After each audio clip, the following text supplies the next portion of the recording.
So guys, आज एक new मानवा लेके आया हूँ। शुरू करने से पहले चैनल को सब्सक्राइब करना मत भूलना भाई, इससे मुझे न्यू वीडियो बनाने की मोटिवेशन मिलती है। तो चलो शुरू करते हैं। वीआर को इस दुनिया से ऐसे इंट्रोड्यूस कराया गया कि ये साल 2035 चल रहा था। पुराने मोबाइल फोन की तरह अब एआई पूरी तरह लोगों की लाइफ में घुस चुका था। हर जगह ऊंची ऊंची बिल्डिंग्स, उड़ने वाले व्हीकल्स। जहां एआई ने लोगों की लाइफ आसान बना दी थी, वहीं इसने लेबर कॉस्ट भी बहुत कम कर दी, जिससे आम आदमी की जिंदगी पहले से ज्यादा टफ हो गई। फिर मास्टरमाइंड के जन्म के साथ जब साल 2039 आया तो प्रोडक्शन बढ़ गया, लेकिन इंसानों की नौकरियां बड़े लेवल पर चली गईं। इससे एआई के खिलाफ पूरा देश भड़क उठा। लोगों ने एआई पर बैन लगाने के लिए प्रोटेस्ट शुरू कर दिया। बैनर उठा के बोले एआई को बैन करो, लेकिन टेक्नोलॉजी का तूफान कोई रोक नहीं सका। और अब हमें दिखाया जाता है कि लाखों लोग मास्टरमाइंड के बनाए एक ऐसे गेम में भाग लेने लगे जो हाई क्लास लोगों के एंटरटेनमेंट और जुए से पैसा कमाने के लिए बनाया गया था। हम देखते हैं कई लोग वीआर हेडसेट लगाए बैठे हैं जो उन टॉप क्लास के लोगों को खुश करने के लिए अपनी जान रिस्क में डाल रहे हैं। वो गेम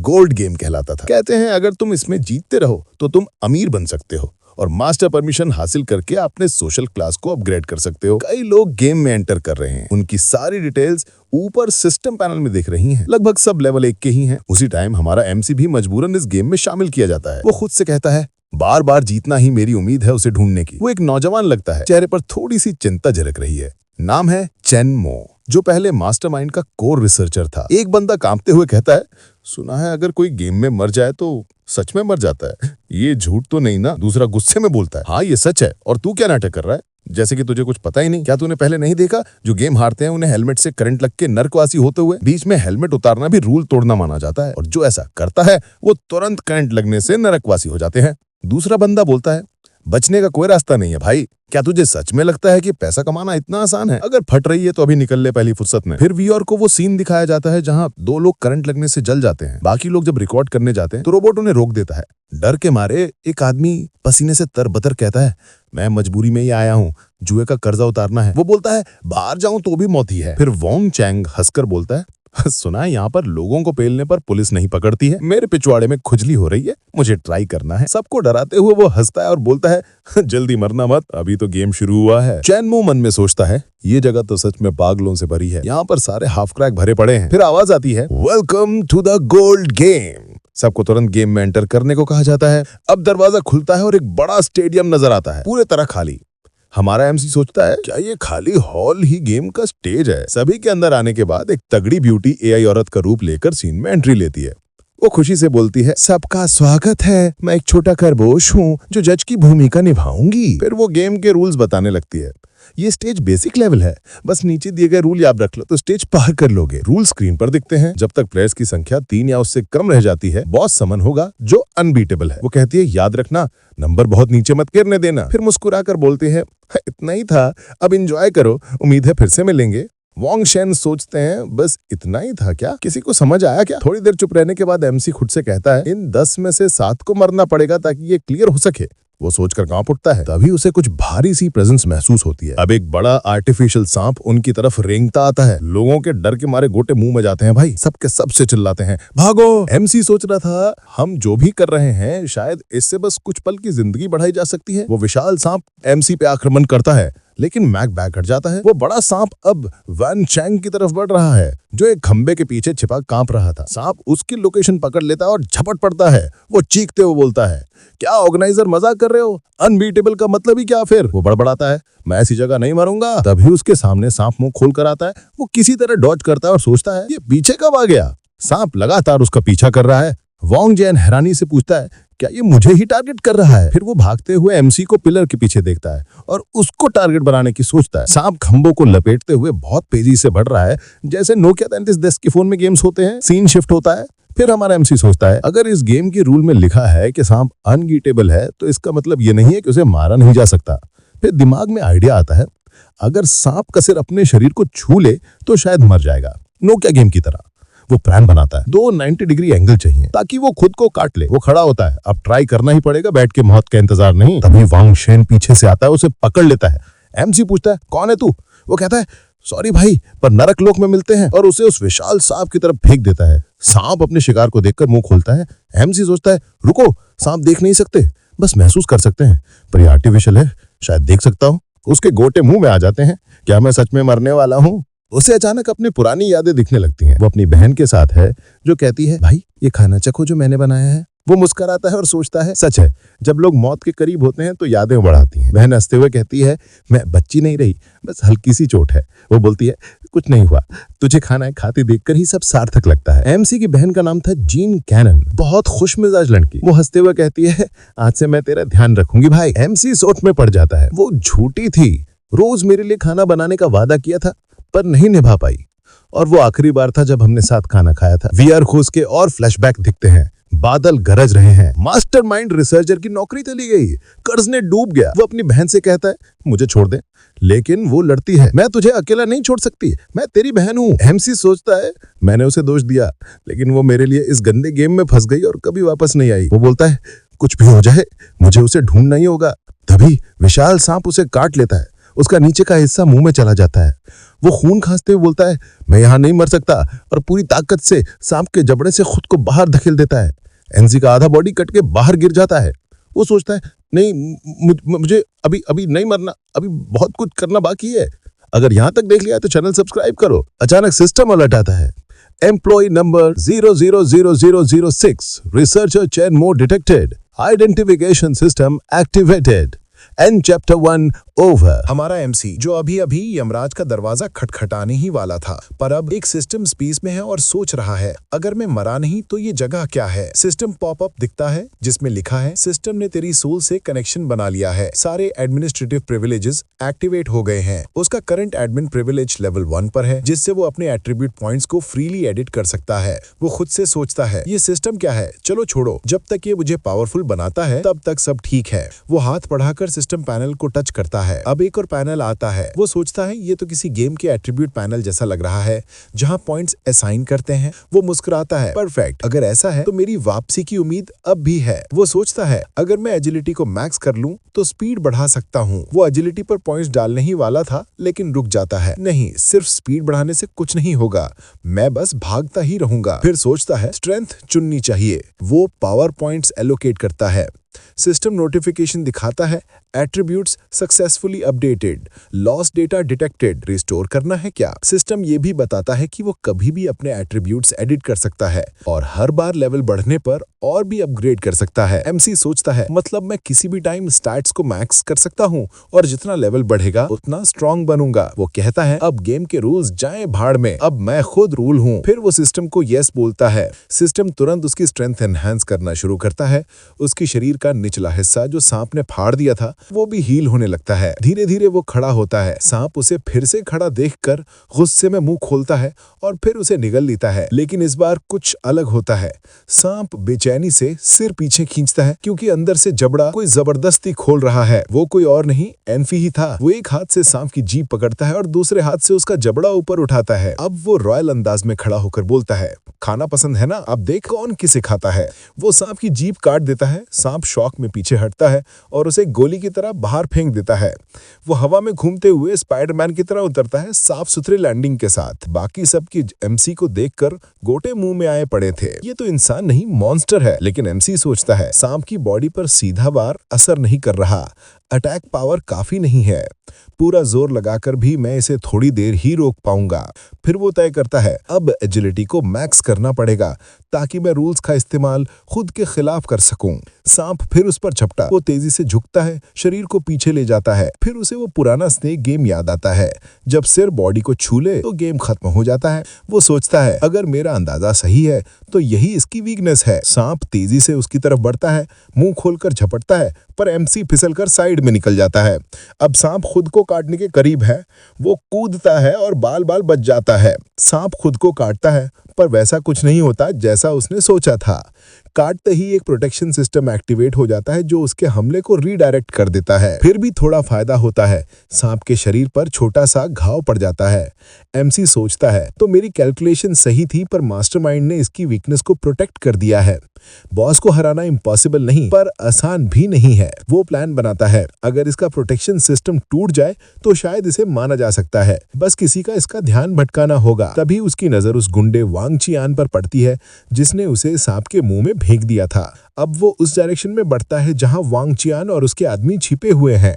वो लोग भी सतर्क हैं, सांप से भी और हमारे एमसी से भी। वांग चियान कहता है, जब तक 3 लोग जिंदा हैं, जान रिस्क में डालने की जरूरत नहीं है। उसके आदमी उसकी तारीफ करते हैं। सही कहा बॉस। वो सोचते हैं अगर वो अकेला बॉस को मार दे तो हम जीत सकते हैं। तभी एक गहरे नीले रंग की ऑरा के सामने एनसी आ जाता है। क्या तुम लोग ये दिखावा करोगे कि मैं यहाँ हूँ ही नहीं? वो पल भर में आगे बढ़ता है और सीधा वांग चियान को पकड़कर उसका गला दबाने लगता है। हिलना मत वरना तेरी गर्दन टूट जाएगी। वांग चियान डरते हुए बोलता है, रुको, बात सुनो, हमें साथ काम करना चाहिए। एमसी ठंडे लहजे में कहता है, तुझे मार दूं और फिर बाकी के साथ टीम बना लूं, ये भी तो बुरा आइडिया नहीं है। वो लगभग दम घुटने लगता और मिन्नत करता है, प्लीज छोड़ दे, मैं गलत था। तभी पीछे से आवाज आती है, वांग चियान को छोड़ दो। वो उसके गुर्गों की आवाज थी।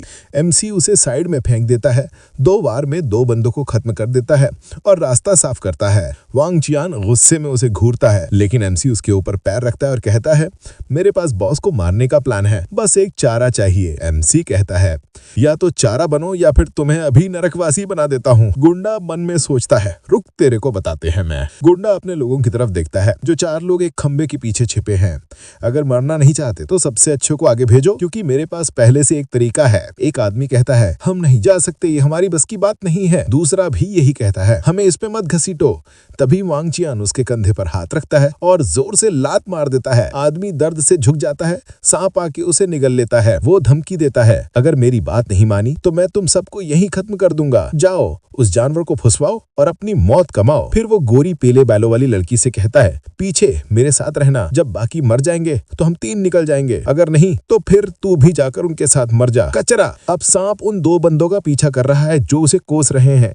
इसने हमें मरने भेज दिया। सांप एक को पकड़कर खा जाता है। खून चारों तरफ बिखर जाता है। वो सीन देखकर वो गोरी लड़की डर से कांप जाती है। ठीक है बॉस, मैं मान गई। उसका एक गुर्गा उससे पूछा है, क्या ये सच में काम करेगा? वो औरत ज्यादा देर टिक नहीं पाएगी। वो जवाब देता है, अगर वो नहीं मरेगी तो हम मिनिमम सर्वाइवर नंबर तक कैसे पहुंचेंगे? और हाँ, अब उस चेनमो से भी बदला लेना है।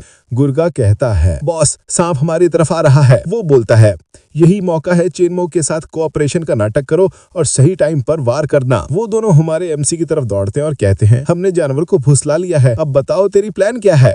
एमसी सोचता है, ये गुंडा बहुत दिक्कत दे रहा है, मौका मिला तो इसे खत्म कर दूंगा। वो पूछता है, दादा के नोकिया 3310 में कभी पुराना ने गेम खेला है? बस उसके सिर को बॉडी से टकरा दो, गेम खत्म। गुर्गा दोहराता है, सिर टकरा दो? वांग चियान हंसकर बोलता है, बकवास, ट्राई कर चुका हूँ, सिक्योरिटी सिस्टम एक्टिवेट हो जाता है, कुछ नहीं होता है। एमसी गुस्से में उसकी जैम पर लात मारता है और कहता है, नाटक मत कर, जैसा कहा वैसा कर। वो मान जाता है और झपट पड़ता है। एमसी अपनी टीम को याद दिलाता है, अंदर कूदो, वहीं सेफेस्ट जगह है। सब नीचे गिरते हैं और देखते हैं सांप सीधा एमसी की तरफ आ रहा है। वांग चियान मुस्कुराता है, अब बदला लेने का टाइम है। एमसी हवा में उछलता है और अपनी पूरी ताकत लगाकर सांप का सिर उसी के शरीर पर दे मारता है। वांग चियान की आंखें फैल जाती हैं। ये कैसे कर दिया इसने? Chapter 2 over. चैप्टर की शुरुआत में हमें दिखाया जाता है कि सांप को हमारे एमसी ने हमला करके गुंडे की तरफ मोड़ दिया था।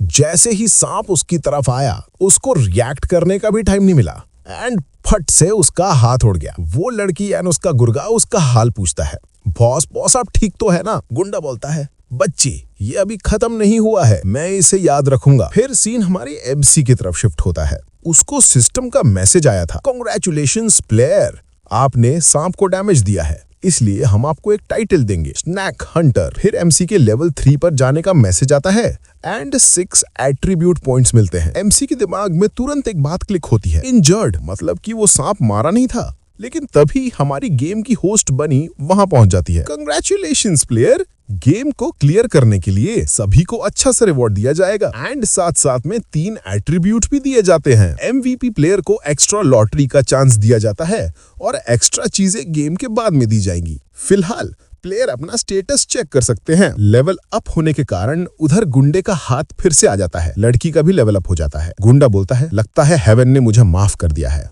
जब भी लेवल अप होता है तब बॉडी के सारे नेगेटिव इफेक्ट गायब हो जाते हैं। फिर सुंदरी बनी कहती है, प्लेयर अभी आपके ऊपर डिपेंड करता है कि आपको हिडन मिशन चालू करना है या नहीं। अगर यहाँ पे सिर्फ 3 लोग बचते हैं तो सिस्टम ऑटोमेटिकली हिडन मिशन को एक्टिवेट कर देगा। फिर वो एमसी के पास जाती है और करीब जाकर कहती है, स्पेशल टिप, एक बार हिडन मिशन चालू होने के बाद उसे बंद नहीं किया जा सकता है।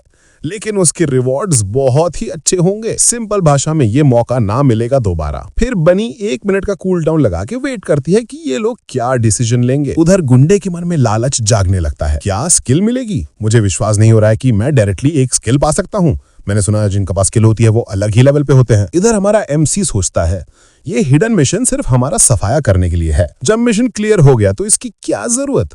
फालतू पर ट्रबल काहे सिर लेना? ये सिर्फ सिस्टम की चालें हैं, कचरा प्लेयर्स को खत्म करने के लिए, क्योंकि प्लेयर्स यहाँ पर मरने पर रियल लाइफ में भी मरे जाते हैं। यही सोचते हुए एमसी मिशन को रिफ्यूज कर देता है। वो पीले बालों वाली लड़की भी मना कर देती है। फिर बनी गर्ल कहती है ऐसा क्या, लेकिन जो हिडन मिशन को क्लियर करने का रिवॉर्ड है वो बहुत अच्छा है एंड साथ साथ तुम्हें एक लार्ज अमाउंट में पैसा भी मिलेगा। एमसी कहता है बस नहीं मतलब नहीं। फिर बनी गर्ल कहती है ठीक है, जब 3 लोग मना कर रहे हैं तो मैं इस मिशन को इतना कहती ही है। तभी गुंडे को दिखाते हैं उसके दिमाग में खुराफात चल रही थी। वो सोचता है नहीं मुझे स्किल्स चाहिए। वो अपने आखिरी बचे गुर्दे की गर्दन मोड़कर उसको नरकवाजी बना देता है। तभी सिस्टम में अनाउंस होता है only 3 players remaining starting the hidden mission. चारों तरफ बिजली दौड़ने लगती है, खड्डे पड़ने लगते हैं एंड तभी उनमें से बहुत सारे सांप निकलने लगते हैं। फिर बनी गर्ल अनाउंस करती है detected 3 player hidden mission start. अभी तुमको मात्र 10 मिनट के लिए सरवाइव करना है। फिर वो कहती है इंटरेस्टिंग, वेरी इंटरेस्टिंग। ये ह्यूमंस हमेशा अपने आप को मुसीबत में डालते हैं। तभी जिसको हम प्यारी क्यूट ब्यूटीफुल समझ रहे थे वो कमीनी सी हंसी देती हुई कहती है ये लोग तब तक खुद की लाइफ चूसते रहते हैं जब तक ये अपनी ही समाधि न बना ले। तभी सीन गुंडे का दिखाते हैं। वो कहता है सिर्फ 10 मिनट है, मैं सरवाइव करूंगा। फिर एमसी देखता है कि स्नैक्स का प्रोटेक्शन सिस्टम हट गया है। फिर वो कहता है रूल्स अभी भी पुराने ही हैं, मुझे बस उन दोनों बड़े बड़े स्नैक्स को मारना है, ये राउंड क्लियर हो जाएगा। फिर वो अपने कुछ स्ट्रेंथ एंड एजिलिटी में ऐड कर देता है। गुंडा लड़की को पकड़कर दौड़ रहा होता है। तभी पीले बालों वाली लड़की भी अपना कमीनापन दिखाते हुए गुंडे को सांपों के बीच में फेंक देती है। फिर एकदम बैड एस स्टाइल में कहती है तूने अपने गुर्गे को भी मार डाला, मेरी क्या गारंटी। वो लड़की का पैर पकड़ लेता है। लड़की बहुत सारी लतें मारती है लेकिन कोई फायदा नहीं, लड़की भी सांपों के बीच में गिर जाती है।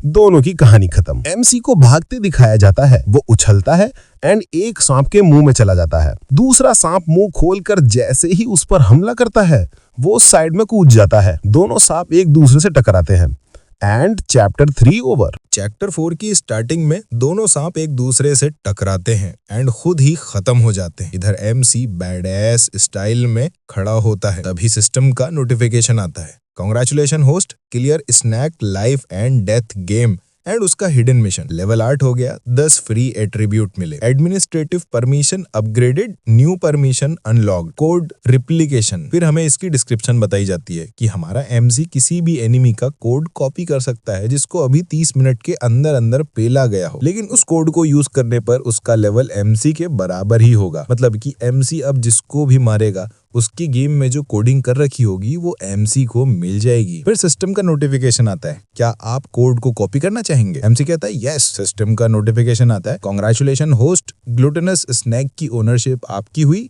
अब आप उसे समन कर सकते हैं। तभी पीछे से कमीनी बनी आती है और चटोरी बनते हुए कहती है कांग्रेचुलेशन कांग्रेचुलेशन, तुम एक सोलो प्लेयर हो सुप्रीम गॉड के लिए इस गेम को क्लियर करने के लिए। मैं तुम्हारा डाटा कलेक्ट करके डेटाबेस पर अपलोड कर दूंगी। इससे जब भी तुम फ्यूचर में कभी आउटस्टैंडिंग परफॉर्मेंस दिखाओगे तब तुम्हें एडिशनल एक्स्ट्रा रिवॉर्ड्स मिलेंगे। क्या कहते हो? फिर एनसी सोचता है डेटाबेस पे अपलोड तो कर देगी, लेकिन जब भी हायर अप्स को लगेगा कि हम उसके लिए थ्रेट हैं वो तुरंत हमारी फील्डिंग सेट कर देंगे। फिर वो सोचता है 1 मिनट, ये सिस्टम मेडन भी तो मास्टरमाइंड से जुड़ी है, इसका मतलब है इनमें भी मास्टरमाइंड का फ्रेगमेंट होगा। अगर मैं इसकी फील्डिंग सेट कर दूं तो मुझे गेम में मास्टरमाइंड परमिशंस यूज करने की अथॉरिटी मिल जाएगी। मतलब एक दिन में मास्टरमाइंड या कह लो ट्रू गॉड बन सकता हूँ। वो बनी गर्ल बोल रही होती है हेलो तुम सुन रहे हो? एमसी कहता है ग्लूटेनस स्नैक, इसको डिवोर कर लो। एमसी का सांप उसको एक ही बार में चबा जाता है। सिस्टम का नोटिफिकेशन आता है congratulation host, authority of crew God यानी मास्टरमाइंड मिल गई। फिलहाल 0.1% मिली है। एमसी कहता है परफेक्ट, अभी मजा आएगा, मैं सही था। फिलहाल के लिए लॉग आउट। फिर हमें एमसी को घर में दिखाया जाता है। वो वीआर हेडसेट हटाता है, उसकी हालत बहुत खराब थी। फिर वो सोचता है क्या मेरी बहन भी हर बार इन सब से गुजरी थी? फिर वो फोन चेक करता है, वहां डंजन को क्लियर का मैसेज था एंड साथ में 2 लाख युआन यानी पैसे मिले थे। फिर वो सोचता है 2 लाख युआन, नॉर्मल लोग अपनी पूरी जिंदगी में इतने नहीं कमा पाते। सही है, इसलिए बहुत सारे लोग गेम में जाते हैं। फिर वो अपनी बहन को फोन लगाता है लेकिन कोई रिस्पॉन्स नहीं मिलता। फिर वो सोचता है मैंने पहले बूट गलत किया अपनी बहन के साथ। मैंने मास्टरमाइंड का यूज इस गेम के लिए करने से रोकना चाहा लेकिन हायर अप्स ने मुझे ही फ्रेम कर दिया। सिर्फ मैंने जॉब नहीं बल्कि कॉन्ट्रैक्ट टूटने की वजह से एक बहुत बड़ा कर्जा भी मेरे सिर पे आ गया। इसलिए मेरी बहन को गेम में एंटर करना पड़ा। भले ही उसने मेरे लिए थोड़े पैसे छोड़े एंड बिना किसी ट्रेस के गायब हो गई, लेकिन मुझे फिलहाल इतना पता है कि वो जिंदा है एंड गेम में एक्टिव है। फिर वो अपनी टी शर्ट उतार कर चाहे तुम जहां भी हो मैं तुम्हें ढूंढूंगा। फिर सीन शिफ्ट होता है एंड कुछ लोग MC का गेम का वीडियो देख रहे थे। एक बोलता है ये लड़का इंटरेस्टिंग है, इसने सांप की वीकनेस पहले ही पता लगा ली। लगता है इसने अपना होमवर्क पूरा किया था गेम में एंटर होने से पहले। फिर हम इसके बारे में बताया जाता है इसका नाम है टियोन क्वान, लेवल 25, टीम पोजून और टीम पोजून का कैप्टन। ये हटते हुए बोलता है ये बच्चा बहुत रूटलेस है, आई लाइक उसका स्टाइल। अगर मुझे उससे मिलने का चांस मिलेगा तो मैं उसे अपनी टीम में ज्वाइन कराऊंगा। फिर एक लड़की फे यंग, लेवल 23, टीम पोजून एंड टीम पोजून की वाइस कैप्टन, कहती है अगर ये सब एक साथ काम करते होते तो कोई मरता नहीं। ये बिगिनर स्टेज है, इसका क्लियर रेट हमेशा एवरेज पूरा 40% रहता है। फिर भी ये लोग पूरी तरह वाइप आउट हो गए। ये बताता है कि ये बैच कितने घटिया था, इस लेवल के प्लेयर्स हमारी टीम के लायक नहीं। तभी कैप्टन एक बार उसे देखता है फिर हंसने लगता है और बोलता है तुम हमेशा स्ट्रिक्ट रही हो, अगर हमेशा करते रहे तो हम कभी न्यू बंदे को ऐड नहीं कर पाएंगे। फिर वो लड़की फिर से एटीट्यूड से करती है। फिर सीन MC पे शिफ्ट होता है। MC को किसी का कॉल आता है। कॉल वाला बिन कहता है हेलो ये मैं हूँ, तुम इसको ढूंढ रहे हो, उसकी मेरे पास एक न्यूज है। एंड चैप्टर 4 यहीं पर